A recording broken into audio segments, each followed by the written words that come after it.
Hello, everybody. Thank you for joining us this morning. I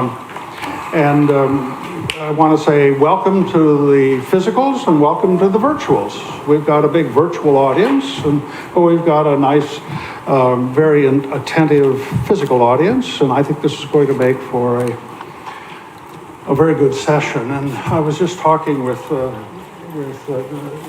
Ranking Member Smith. I'm so grateful that that he's taking this time to talk with us. He's an unusual member of the House. Far and away, huge percent, 90% of the members of the House come to Washington only to think about their district. But Adam Smith is a guy that comes to Washington not just for his district. You have to pay attention to that. That's clearly always going to be on the forefront. But he thinks of himself as a national leader, and we need that. We don't have enough members of the Congress who now think of themselves as national leaders.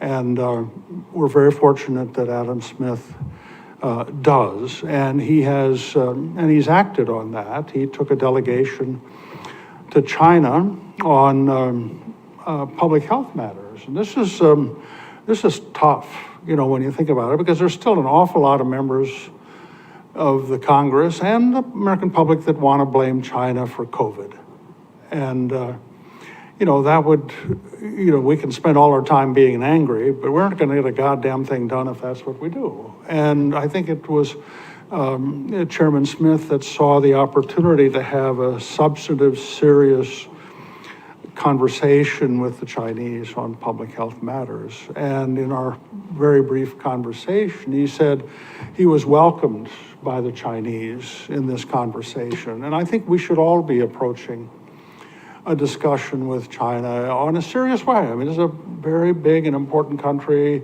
We don't get anywhere if we begin with anger and fear. We only can move forward if we have a thoughtful engagement strategy. And I know Ranking Member Smith in different ways through the years, and he's always brought that to public service. So we're very fortunate to have you here. Thank you. Thank you so much, sir. Let me turn to Steve Morrison to get this off on a real start. I'm ornamental for this thing, but it doesn't matter. But we're going to get into the substance now. Steve, why don't you take it from here? Thank you. And thank you, sir. Thanks. Thank you, Dr. Hamre. And welcome. Welcome, Representative Smith, and a welcome to our audience in person and online. I'm J. Stephen Morrison. I'm a Senior Vice President here at CSIS, where I direct our global health work. And that is all undertaken under the CSIS Bipartisan Alliance for Global Health Security. I'll say a few words about our work in China, and then I'll introduce you and we'll end the trip. For several years, the Alliance has pressed for high-level U.S.-China dialogue on pressing health security matters, and that's been a big gap. It's one that has persisted. We organized several delegations to China, most recently General Paul Friedrichs, who's with us here today, Yansan Wang from Council on Foreign Relations, who's coming in online, Michaela Simoneau from our staff, who's here. And we focused on fentanyl, the burgeoning bioeconomy, U.S.-China interdependence in that, bioweapons by non-state actors, and green zone issues like aging, NCDs, mental health. And while we were there, we tabled with Ambassador Perdue and his staff a proposal that we organize a bipartisan delegation, congressional delegation, early 2026. And it was at that conversation in August when Ambassador Perdue said, oh, by the way, it's one of my top objectives to get as many delegations here in order to widen the discourse and get a better informed and more balanced discourse in China, but more equally important back here in Washington. And guess what? Congressman Smith is busy organizing one that then resulted September 21 to 25 with Chrissy Houlihan, Democrat from Pennsylvania, from Philly, Ro Khanna, Democrat from California, and Mike Baumgartner, a Republican from great state of Washington. So that was when we first heard about that. And the question in the conversation, I'll pose a question to you about the support and enthusiasm that was coming from our embassy there, which was quite important. Let me introduce you, Congressman Smith.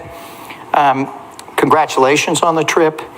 He's a graduate of Fordham College and the University of Washington Law School. Entered the Washington State Senate in 1991 at the age of 25.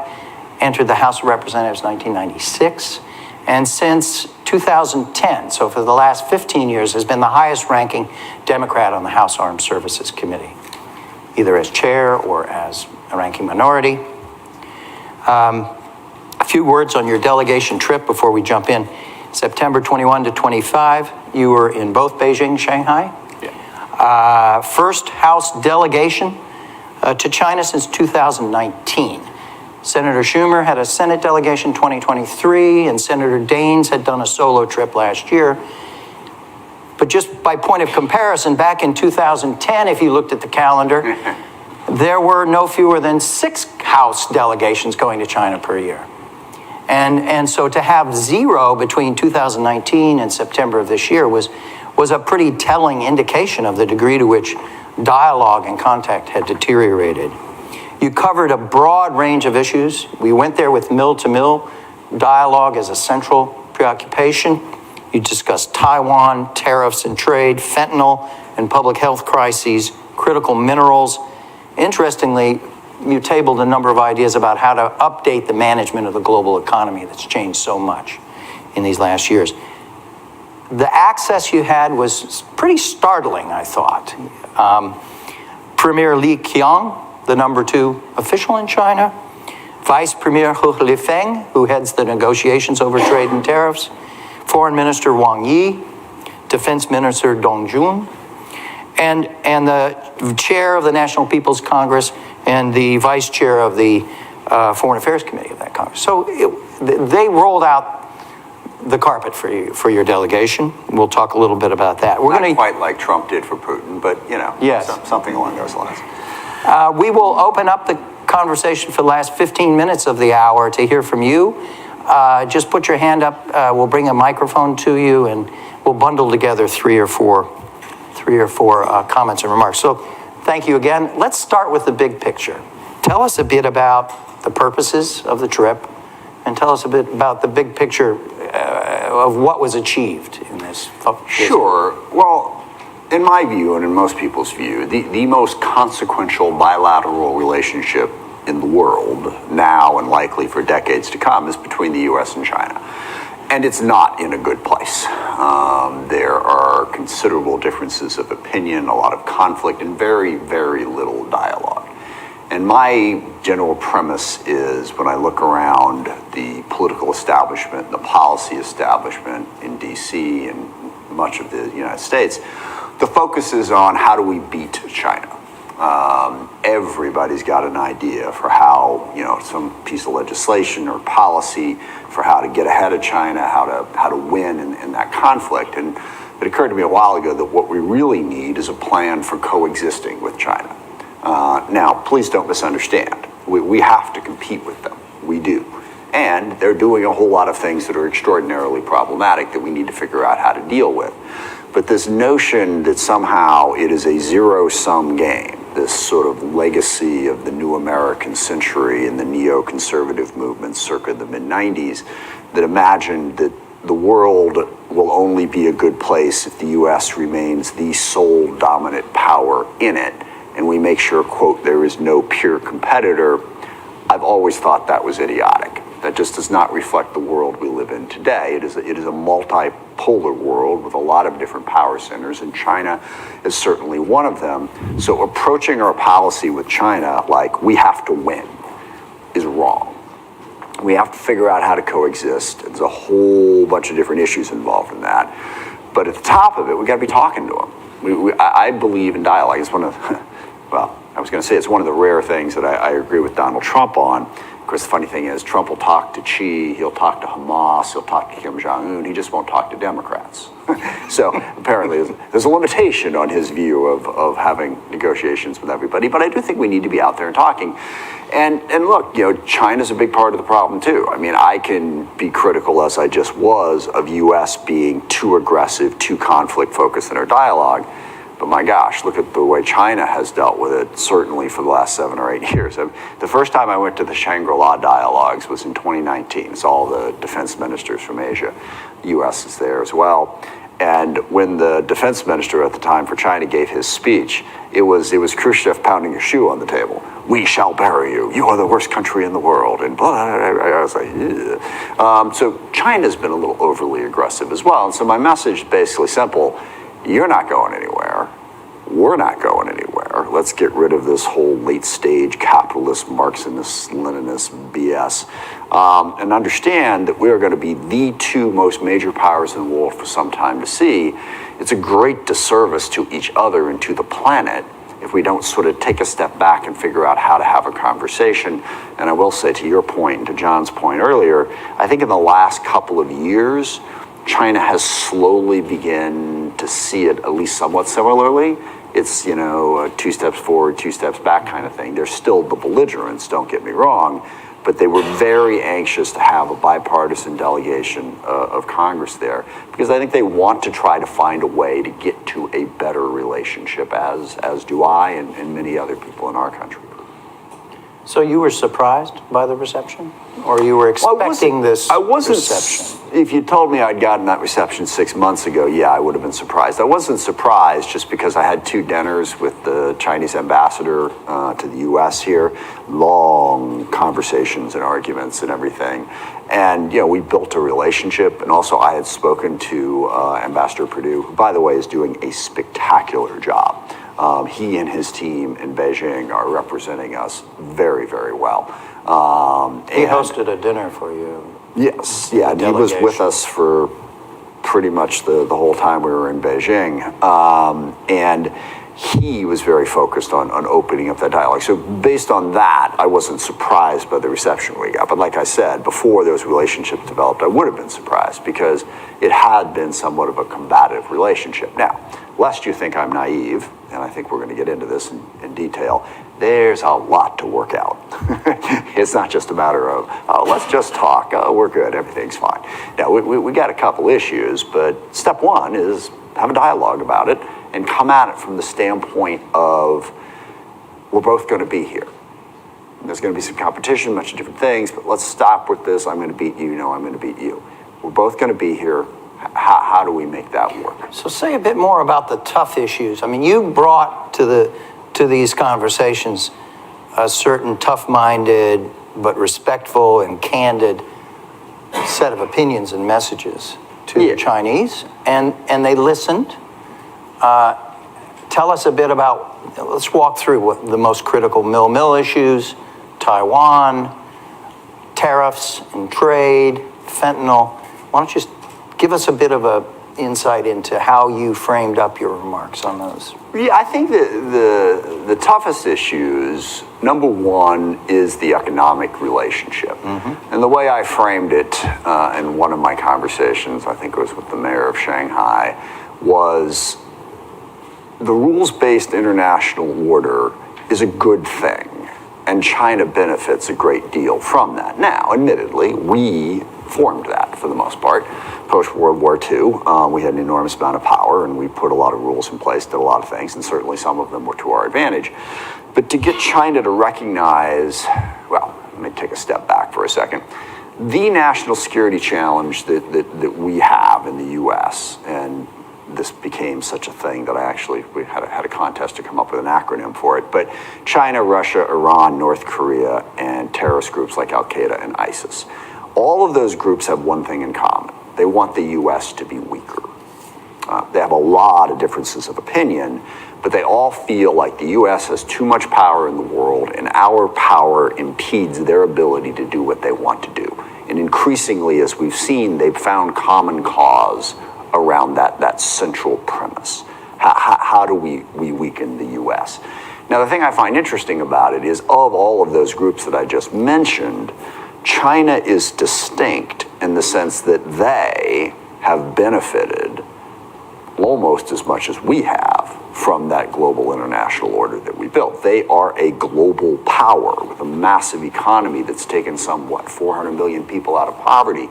And it's been in large part because of the rules-based international order that they've been able to operate in. And they are vaguely aware of that. Okay, vaguely, I say. So there's an opportunity there.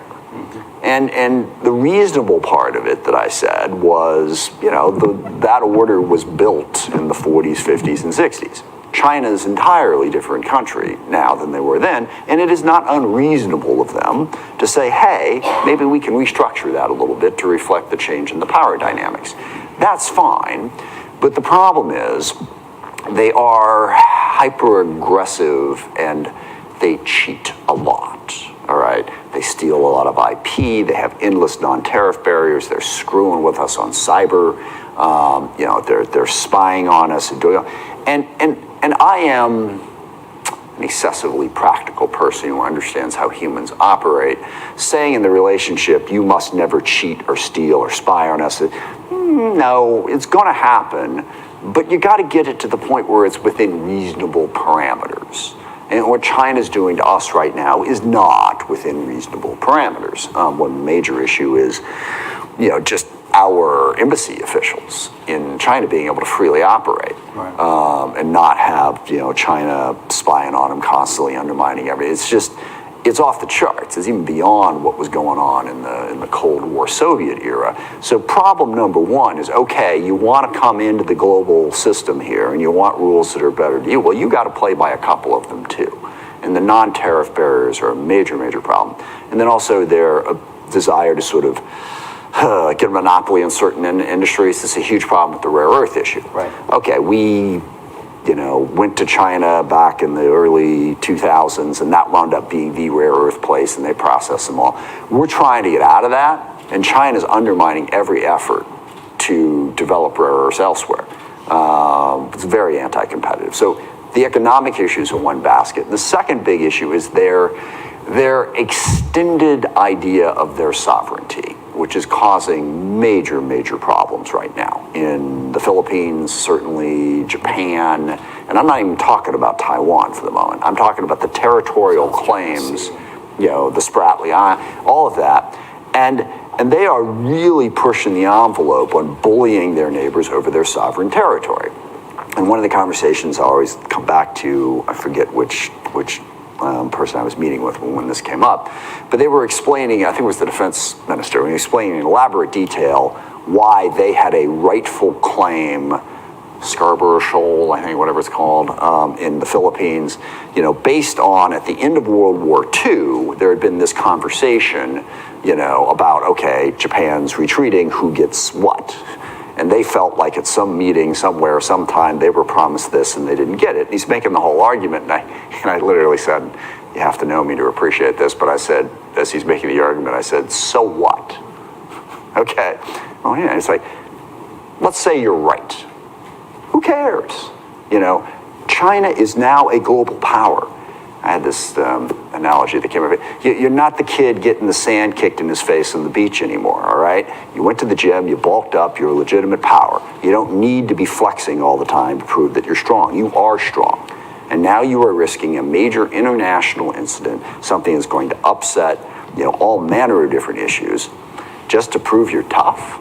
So their sovereign claims is the other massive issue. And I said the third issue is their military buildup, which in and of itself, again, I'm somewhat more generous about these things. I get it. I know why they want to do it. They don't want us to be able to be so strong that we can just push them around. They want to have their own deterrent capability. That's fine, but we got to start talking, all right? I mean, they have massive nuclear buildup. Their ships are constantly, buzzing past ours and other things. Their planes doing the same thing, and they don't want to talk about it. It's like, no, you're the power, we're not a power yet, it's not a worthy conversation. Yeah, it is time for that conversation. So those are the three, not the only three, but those I would say are the biggest three issues. Those are the areas you were hitting the hardest. Yeah. trying was the response? to begin the conversation. They didn't necessarily agree with me, but they were open to the conversation. And I know in the past, I've seen conversations like this where they're not open to the conversation. They're basically there to lecture you, not to listen. I really felt in every instance with everyone I talked to, there was a legitimate back and forth dialogue and an understanding of that. And part of it is, as people in this room probably know better than I do, China's had some struggles.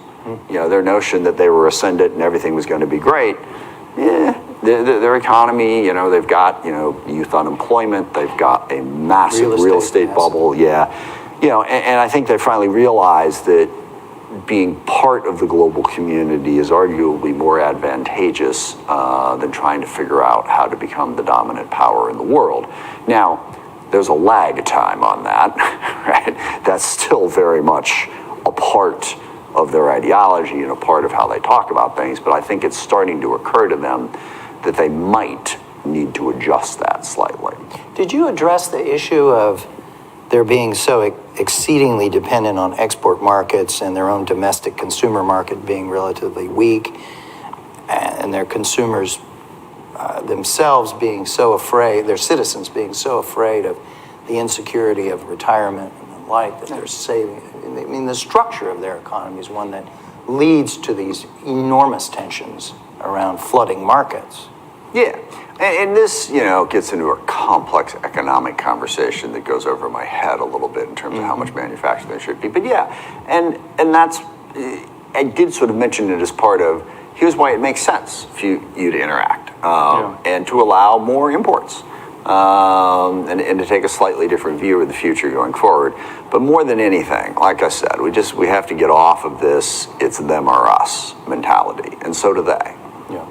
Now, in our work, we've put a focus on the burgeoning bioeconomy, which the U.S. and China are very interdependent in that burgeoning Both are benefiting. Both need access to new innovation technology. Both need access to markets, investment capital, clinical trials, the entire ecosystem. And one of the arguments we've made is that decoupling would be catastrophic, but there are some serious problems there. The United States is acutely vulnerable to exports being held hostage, much like critical minerals, if we're not careful. Supply chains are fragile. There's no question that we should lower our dependence, and we shouldn't be overwhelmingly dependent on their antibiotics and other drugs or elements, early elements for this. Did this come up in your discussions? Yeah, no, and that's sort of the other side of it. Here are the challenges. There's also a ton of opportunities because China and the U.S. are two of the more capable economic powers in the world, both in terms of our brain power, our capital investments, and all of that. And you see all these big global problems. If we were working together, whether you're talking about dealing with global warming or some of the bio threats, healthcare threats, and we've had historically partnerships that have been recently starting to fray significantly due to policies that we've passed, policies that they have passed. So there is a real opportunity there to address these issues. But going back to one of the challenges, in fact, we're dealing with this in the National Defense Authorizing Act this year. There's always what my staff and I refer to as the China bad provisions, of which there are many. And one of them is on the biosecure thing. And on the one hand, my instinct is to say we ought to find a way to work with them and cooperate. But they are a little aggressive about stealing our stuff and don't seem to think that there's anything wrong with that. So yeah, I want to work with them, but we can't have you coming over here, setting up shell companies to get in part of a U.S. company, stealing all the stuff and taking it back to China, which they have done in a number of different areas. So they got to be better about that. And then second, the global health cooperation thing, and I know, as John has alluded to, blaming them for COVID. I don't so much blame them for COVID as I blame them for the crappy way they responded to it. If you're going to be a global power, to have shut down and not provided any information on something that was threatening the entire entire globe, that's unacceptable. Now, I understand that in the immediate, you don't want to be blamed for it, but at least now there ought to be some acknowledgement on their part. We did this wrong, and we're going to fix it going forward. Mm-hmm. That would improve the cooperation as well. And I mean, it went so far, and Australia is the best example. I forget, at some point in late 2020, Australia dared to suggest that China could perhaps be ever so slightly more transparent about what's going on with COVID. And China reacted to that with a massive economic bullying campaign against Australia, which worked out well for us because it made Australia go, damn, we can't rely on them. And it has really strengthened our relationship, the AUKUS deal, the Quad, a whole bunch of different things. But no, those are if they want to have that relationship on biotech and different things, and there's a lot of amazing things we could accomplish in terms of disease and public health and all manner of different things, but they've got to be a more cooperative player with us and with anybody else that we're partnering with. We've argued for a long time that the stalemate over COVID origin and the actions taken 2020 and 2021, these are huge rocks in the road. They're impediments to all sorts of other important dialogues that need to happen. Now, we've had some progress on fentanyl when the presidents Xi and Trump met in Busan. There was an acknowledgement of progress in control of precursors alike, and the tariffs were dropped by 10%. I haven't seen any evidence of a loosening on the Chinese side with respect to COVID origins. Did you pick up anything? Yeah, they really don't want to talk about it.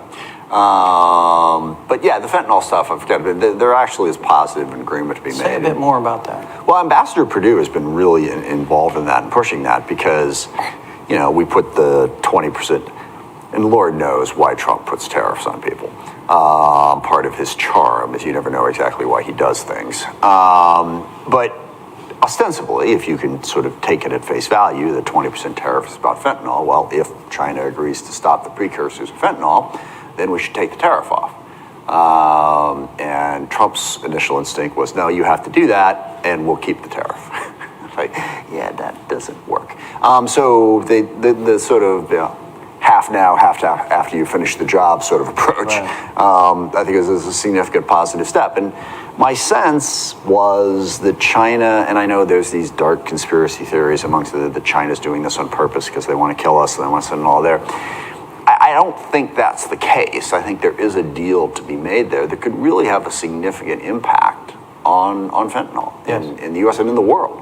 And I hope we'll follow through on what Trump and Xi talked about last week. When we were there in August, fentanyl dominated many of the conversations, and it opened doors. We went and spoke with the senior leadership at the China National Commission on Counter-Narcotics, who were, at the very center of these discussions, and they walked us through. And I was struck by the acknowledgement of the need to really understand compassionately what's happening within American society. This was not a cold-hearted conversation. It was quite different. Yeah. I was also struck when we went over to the Ministry of Foreign Affairs and spoke with the North American the leadership in the North American office, and they walked us through.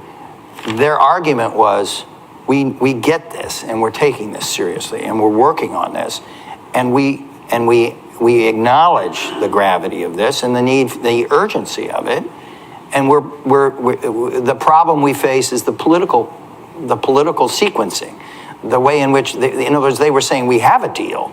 It's just the question of how do we get it out of the box and reduce the tariffs. And Ambassador Perdue made a very similar argument to us. There is a deal, but we need to move it. It's a political challenge. And he made that argument to us as well. And so I came away very encouraged. Yeah.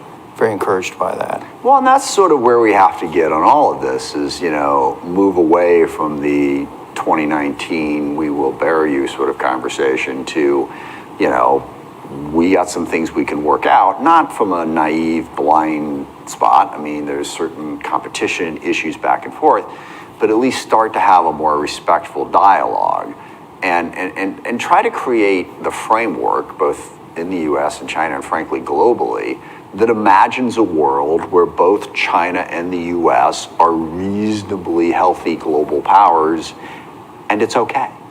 Because so much of the rhetoric that you see is it's one or the other. You know, it's like a Borg Star Trek thing. And we got to get past that. We got to get to envisioning a world where China's there, we're both doing well, and everything's okay. Right. And Now, this is a very common sense, realist argument that you're making here. Yes. Which flies in the face of the trend line towards a much more condemnatory attitude here in Washington. What's the reception been among your colleagues? What's the reception been in the broader audiences? You've been very active speaking to a number of different groups since you've returned. Well, I think the broader audience, the American public, have been very receptive to it. My district has been very receptive to it. Obviously, Washington State, my district, very trade dependent. We have a big trade relationship with China. We have a huge Chinese American population. But I think the biggest thing that has sort of focused the minds of the American people on this is we don't want to go to war with China. Mm-hmm. I mean, you start with the reasons that people have concerns about China, and I would say number one, and way above everything else, is economics. Mm-hmm. Is the notion that the U.S. manufacturing corps has been hollowed out, as we've all heard, and all those jobs went to China. And they're pissed about it. They think China's not playing fair. They're stealing our jobs. What are you going to do about it? That's actually a more complex picture than that, but that's what generates a lot of the hostility towards China. But then once you go walking up to the idea of we're going to build up our forces in Asia, we're going to have a conflict over Taiwan, people are like, we do not want to get into a war with China. Does somebody is there a door number two? And I think they've been very receptive to this conversation. I will say, well, as far as the reaction from my colleagues, keep in mind that Mike Johnson has dissolved the United States House of Representatives. We don't really exist right at the moment. And yes, I'm very, very angry about that. It's unprecedented, and it is, I think, one of the more profound blows to our Constitution that has gone largely unnoticed. I mean, yes, Trump using the U.S. military in our cities, ICE raids, blowing up boats in the Caribbean, sicking your Justice Department on your political opponents. All manner has been written about that. But to dissolve the United States House of Representatives, I have to do a little quick math in my head, September 19th to November 6th is, I don't know how long, 7 weeks, something like 7 weeks? In the middle of a shutdown? We decide the legislative branch shouldn't exist? I mean, that's stuff of autocracy. In fact, I dug up this meme from Star Wars where he says, the Imperial Senate has been dissolved. Yeah. I mean, we should be more concerned about that. Sorry, I digress. The point is, I haven't seen my frickin' colleagues, all right? Mm-hmm. And I know there's a telephone, but it works better if you're in committee together, if you're on the floor together, if you're in the halls together, if you're in the gym together.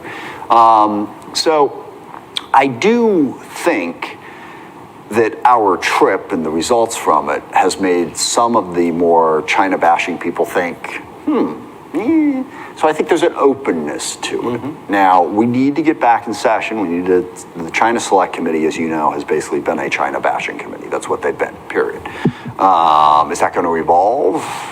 I don't know. And I also think, as much as our trip was important, I think the Trump-Xi meeting was vastly more important. And I think that, too, had an impression upon my colleagues of maybe there is a different approach. So if Mike Johnson decides that the United States House of Representatives should still exist, and we go back to work, I think there's an opportunity. And I will be taking What kind of follow-on steps do you have in mind? Well, first of all, conversations with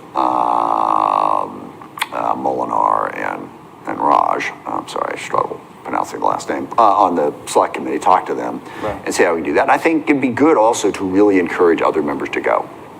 Get more trips there on a more regular basis and have that conversation. And then things just don't work the way they used to in Congress. So whenever I think of an idea, I have to adjust my thinking to the world we now live in. I was going to say one of the big things we should do is DOD, mill-to-mill conversations. Chairman Kaine ought to have conversations with his counterpart. Secretary Hegseth ought to have conversations with his counterpart. It has been pointed out that Secretary Rubio has never been to China. We should fix that. So step one is just sort of enhancing that dialogue in every corner, with the administration and with key leadership in the House and the Senate. What advice would you give us as we put plans together for a congressional delegation 2026? I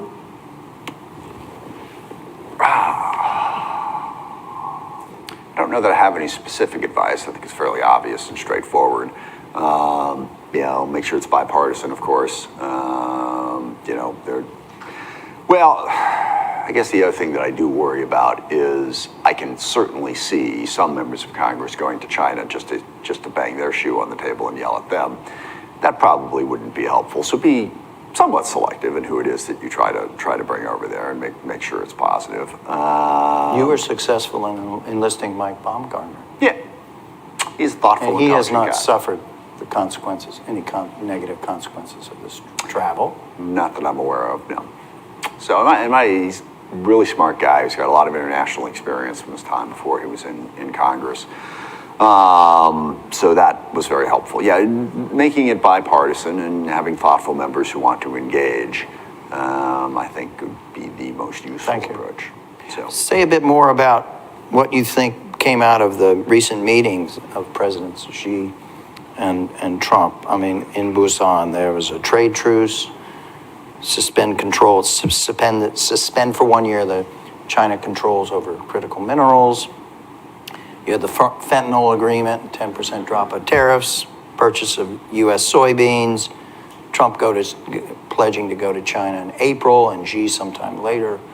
Does this create openings? Yeah, no, I think it was very positive. I don't have any particular criticism of that. I think it was a positive step, all good. I mean, the criticism I have is that, Trump led with his chin on the trade war and sort of weakened our position a little bit by not fully understanding where the leverage existed in that relationship and how to use it. But I think the summit, by and large, put us on a path to repairing that somewhat. Mm-hmm. Now, the other part of it, of course, outside of the summit, is all the tariffs he's put on every other country.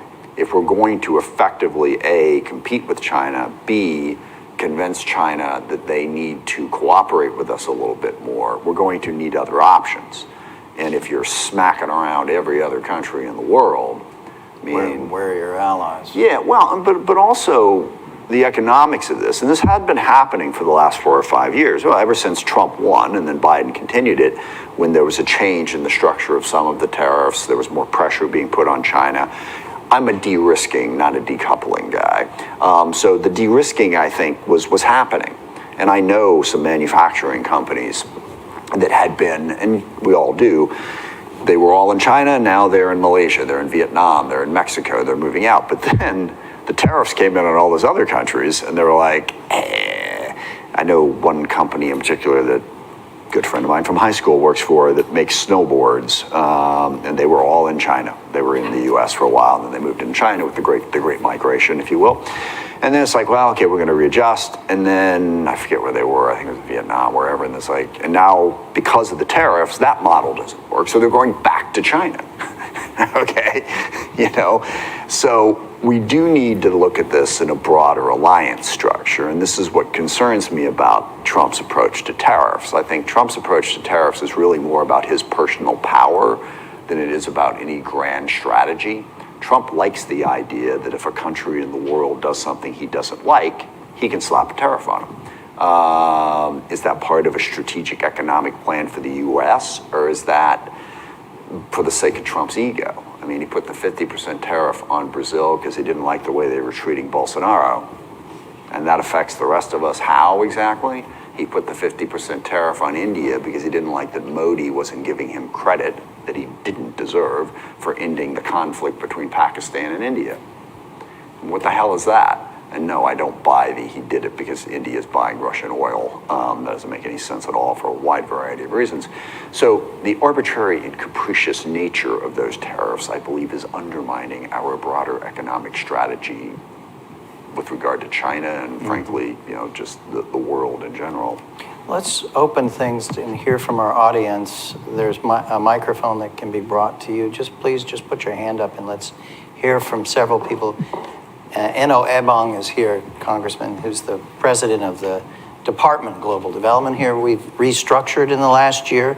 Eno came to us from the U.S. Trade and Development Agency, where she headed it. Thanks, Eno. Thank you so much. And thank you, Congressman. Really appreciated your remarks. I, of course, am so aware of China's role in development in the global south. An evolution of hardcore BRI to more now projecting themselves as global leaders in a soft power sense, in terms of promoting mutual benefit. And you can tell by the tone of my voice, I don't quite believe it, but it's definitely through their global development initiative a way in which they are projecting their power. I wonder in that context how you think that push by them, especially in places where there are resources, etc., should or can impact our sort of dance between cooperation or coexistence and competition. Thank you. Sure. Well, there's the sort of ideal way of looking at that, which is to say that there are a lot of challenges in the developing world, which is duh. They got healthcare issues, they got governance issues, education, all this stuff. And the greatest problem that the human race faces right now is inequality and the impact that has on people. And certainly it plays out in the US, but it also plays out globally. Countries that are really struggling. And I like and have long supported the effort to try to help fix that, improve the healthcare, improve the economies in all these different parts of the world, whether it's through private philanthropy like the Gates Foundation and elsewhere, or development agencies of more developed nations. And it's a big problem. And it's a big problem that, we have made some progress on, but certainly struggled with as well. So if you walk into that and say, okay, you got a new player that's a big, powerful economy that can help with that, that's good. You got somebody else who's going to sort of help out a little bit. Now, that's a little bit of a naive take on it, because there's all kinds of layers within layers within layers there. But that, I think, is what we should be working towards, that China begins to take responsibility for the rest of the world. And that's the other part of it. China and those other countries that I mentioned are upset that the U.S. has the power we have in the world. But we've taken a fair amount of responsibility for that. And I know the bad stuff that we've done. But we've also done the Marshall Plan. And then we rebuilt Europe, we rebuilt Japan. We poured a lot of money into aid. We've helped out in disasters. We've helped out with disease, PEPFAR. To date, China really hasn't done that. They've taken a straightforward transactional approach, which is what can I get out of it? Which is not to say that we haven't taken a transactional approach from time to time, but we've also done that other stuff. So convincing China, okay, you want the responsibility, you want the power, then help us out with this. The second problem is, no matter how we do that, even if China and the U.S. would decide to focus more on helping the less developed parts of the world, there's inevitably strategic competition involved in that. Minerals, Africa. Are you helping out the DRC because you're concerned about violence and poverty, or because you want their, critical minerals? It's going to be a little bit of both. There's going to be a little tension between on that point. And also when it comes to the projection of military power, China is certainly flirting with the idea of something that they hadn't done to date, and that is projecting military power, having a base in different places like they have in Djibouti now. And they're having all kinds of conversations in a whole bunch of other places too, some of which is classified, don't want to get into. But so how does that conflict? Is our mission going to be no? China, you can't have any projection the way we have projection. They say, well, you have it, why can't we have it? And that gets into a complicated conversation. But if we can start with the goal here is to have a more peaceful, prosperous, and stable world, let's talk. I think China can be positive, and I'd like us to approach it from the standpoint of China being a potential partner to to meet some of those needs instead of just a competitive adversary. General Friedrichs, Paul Friedrichs. Thank you, Steve, and thanks, Ranking Member Smith. It's good to see you again. Much more enjoyable to be in front of you here than under oath in front of the committee. Two-part question for you, and it really building off of what you just said. Henry Kissinger's got to be smiling somewhere right now listening to your comments because they're so pragmatic and so focused on ultimately it's in all of our interest to maintain peace and not go to war. And the way that you maintain that national security infrastructure is you have a strong economy to pay for it. The way you have a strong economy is you have a healthy workforce that can actually go to work and produce things. We've struggled with that narrative in meeting with members of Congress right now, and would greatly appreciate your advice or your insight into how to bring that seemingly fairly straightforward calculus back in a way that resonates with members of Congress. Because the polemics that you described are distracting people from that. And then the second question, which is a much more focused one, is in our recent visit to China, almost every senior official that we met with brought up their concern about the risk of non-state actors being able to develop bioweapons as the confluence of AI, biotech, and compute dramatically lowers the bar to do so. And again, that's a shared concern in which they highlighted, as did you, that the United States and China both are at risk because of that, and we should collaborate. And so I'd also be interested in your advice on how we leverage their interest and ours when we interact with your colleagues to make it clear that this is a shared interest to collaborate in this area. Yeah, no, I think that's one great example of the benefit of us and China getting to a better place in our relationship, because if we view ourselves as two countries that are global powers that have a huge stake in stability, then there are all kinds of partnerships that are available. And certainly, the threats from non-state actors and how we work together to confront those, the bio concerns, the drug concerns, there are so many global criminal organizations now that cross over the line between criminal organizations and terrorists that threatens stability the world over. And that is a real opportunity. And I think that would be a good one to highlight, is the threat from non-state actors on bioweapons. Let's work together to try and contain that threat. I think that'd be a good opportunity. Your other question, I'm only smiling because I think that is the definitive problem in the United States of America right now. Democracy is dying, all right? And let me just tell you that, let me just leave Trump completely out of that conversation. Even without all the stuff Trump is doing, democracy is dying because people have forgotten what it really means. And what it means is, and actually Ezra Klein wrote a great column, I think 2 days ago now, that sort of summed this up. He had a part of his thing was about how Democrats need to, grow our tent and be better at it. But the other point was he really got into what it really means to be a liberal in the classic Greek sense of the word. And what it means is to recognize the need to care about the other humans living around you. At the end of the day, that's what it means. If you're going to have civil society and a representative democracy, you always need to be able to balance three things. Number one, what do I want? And what do the groups I belong to want? And that matters. Don't get me wrong. I'm not saying that we should all be, selfless Albert Schweitzer. No, it matters, okay? But second, what do the people around me want?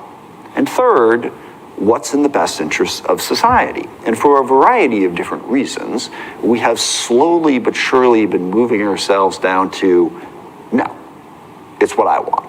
And I'm going to go advocate for it. And I'm going to want it and demand it. And if I don't get it, it just proves that the world is screwing me. That mentality is, someone wrote a book called The United States of Grievance. I forget who it was, but we have decided that all we're going to teach people about government is advocacy. How do you go out there and figure out how to get what you want? And we've gotten very good at that, all right? Various different interest groups, have figured out, okay, this is what I want. How do I trick the rest of these people into thinking this in their best interest too? And we've gotten really good at that. But no one's trying to work to figure out, okay, how do we come to a reasonable conclusion here? And I've got about a dozen different analogies for the way this should work, for for the moment, I'm leaning towards the Seinfeld analogy that I like, I'll walk through this. You can decide whether or not it was worth it. So there's an episode where the local bank says, if our tellers don't give you a hearty hello when you walk in the door, we're going to give you $100. So Kramer walks into the bank and the teller looks up at him and says, "Hey." He's like, "I did not get a hearty hello." So he goes to the bank manager and says, "You owe me $100. And the bank manager listens to him. Okay, and then he goes and talks to a few people. He comes back and says, "Okay, you got a greeting. It started with an H. How's $20? And Kramer goes, "Deal." In the world that we live in today, Kramer would have insisted on the $100. He would have gone on social media and started a boycott against the bank. The bank would have then dug into Kramer's social media account and found something embarrassing about him and tried to destroy his life. It's like, we all got to get along, people. Another Seinfeld quote. We are living in a society, people, all right? And part of that, in the politics of this, when you're encountering members of Congress now, our politics is so driven by the notion that the secret to accumulating power is to find a group of people who are convinced that they're getting screwed, fire them up and tell them that you're the one who's fighting for them. And if you're the person who comes in and says, you got a point there, but also you're missing this, then people just get angry. We're losing the basic concept of what democracy is supposed to be about. So when you go around and talk to members of Congress, they've been elected, for the most part, by that other society. And if you are being haven't you compromised enough? I mean, how many commercials do we see to say that? The message to us 24/7 in every angle is very simple. You're getting screwed. You need to stand up and fight for you. I mean, somebody's got to be the one to say, okay, I care about what you want too, and I can settle for this. This is okay. And I know people have this argument, well, you don't understand my group. Let me tell you why my group. Here's all the awful, horrible, terrible things that happen to us. Like, sorry, I just one concluding point on this. It is popular amongst the younger generation to talk about how they live in the worst time ever, which just makes me laugh. And that's not to say that there aren't challenges now. But I think we need to get back into the idea that being a human is challenging. First of all, we all die at the end of the day, which kind of sucks. Second of all, it's been very problematic. We're living in the worst time ever. A third of Europe died in the plague. Okay?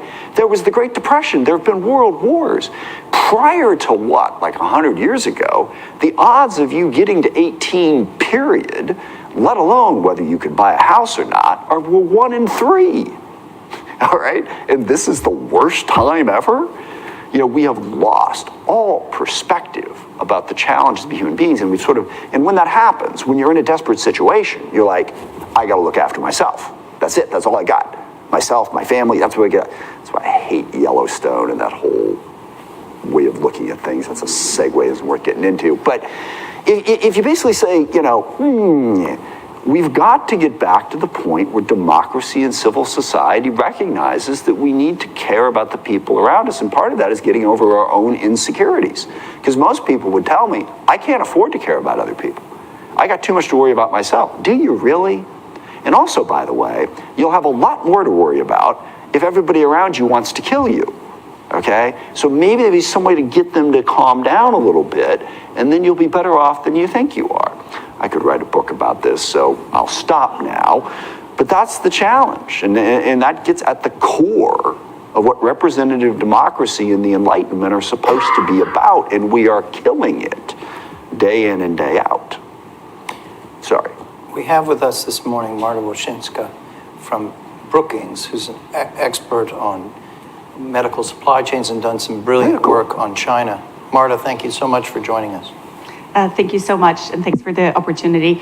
I wanted to go back to something that you said about biopharmaceuticals and how China is stealing IP. And obviously, there are elements of the knowledge generation that are something that you can appropriate and monetize, and this becomes an issue. But there's sort of this other component, which is basic science, right? And that's a public good, and that's why governments actually invest in this, because it benefits much more than the idea is not to benefit the one person who is trying to invest in this, but sort of more broadly. How do we think about this balance? And how do we think about the role of China and the US and sort of especially the investments in the basic science and the opportunities and the threats that this potential conflict generates? Yeah, there's two pieces to that. One is the U.S.-China relationship. The second is the how do you reward the investor versus the good of everybody thing, which runs the risk of dragging me back into that long rant that I did just a moment ago. But the U.S.-China thing is, if we could get to the point where both the U.S. and China felt comfortable that the one wasn't trying to destroy the other, it'd be a better place.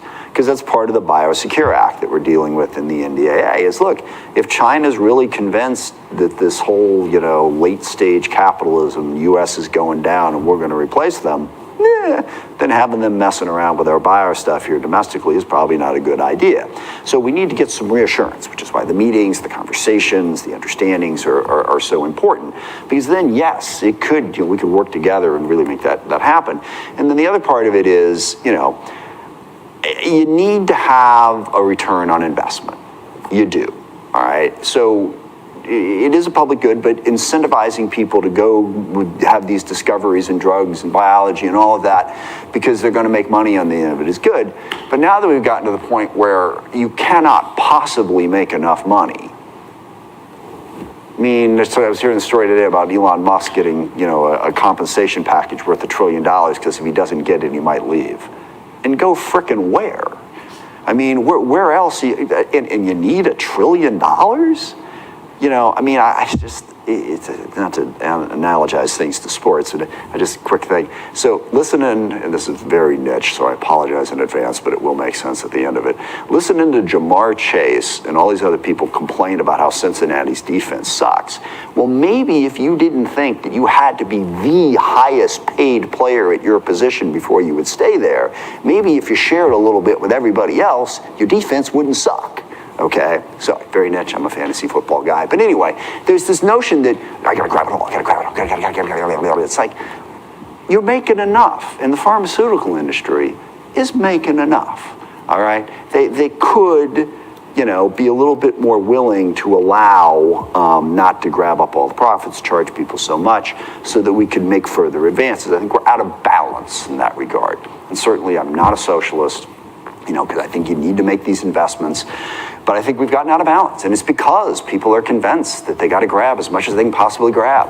And if they don't, it's just wrong. It's like, you can't, make it on, I heard some other player who I won't name saying, it's really not about the money for me, it's the competition, everything. He just signed the biggest non-quarterback contract history for like $180 million. You couldn't make it on 100 million guaranteed for 4 years? That, it's got to be enough, got to be more. It's like, take what you need, don't take more.